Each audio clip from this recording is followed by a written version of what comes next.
Austin, I bet you have a lot of newfound friends.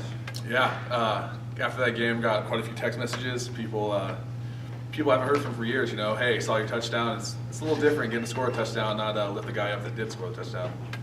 When's the last time you were in the end zone with a football? Never. I've never had a play like that designed for me. Coach Schramm, got to thank him.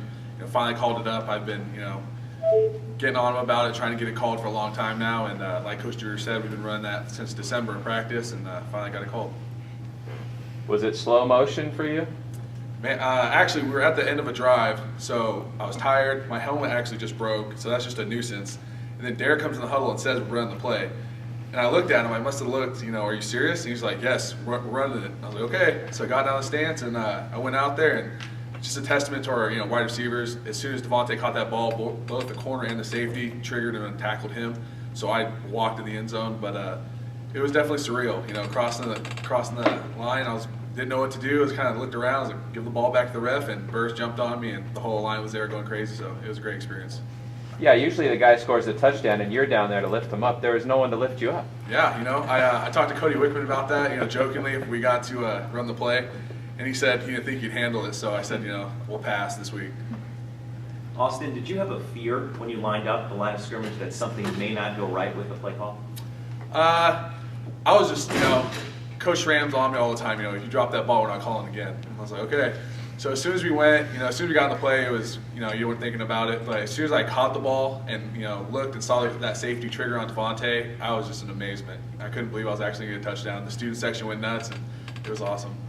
Do you think that having the play develop right in front of the student section had something to do with the play call there? Because after the Rutgers game, you guys all ran right over to the student section. How much do you guys feed off that, and does that factor into specific scenarios? We definitely feed off it, but I don't think it had anything to do with the play call. That play, Coach Schramm has a couple things we have to look at, where we're on the field, how far from the end zone. They don't want me burning a corner from 40 yards out.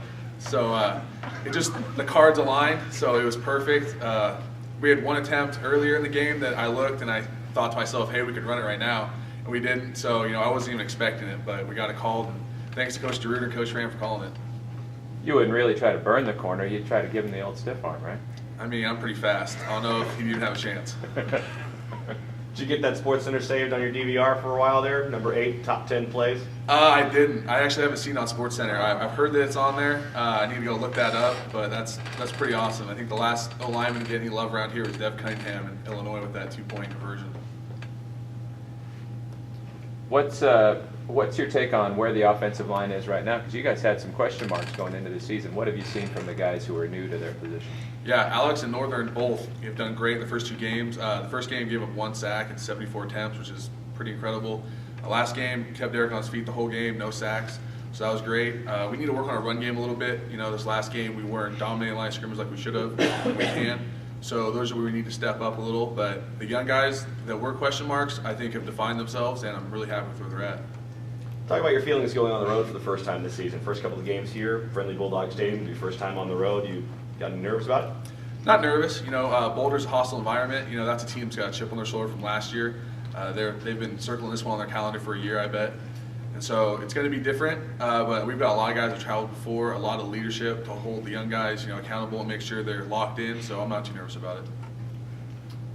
Any final questions for Austin? Austin, how do you deal with a team that you guys put 69 on last year? How do you kind of prepare for a team that's really got something to maybe go up against you guys personally, not only athletically? You just have to take it as a personal challenge. You have to look at it that they're going to try and come out and embarrass you like you did last year to them.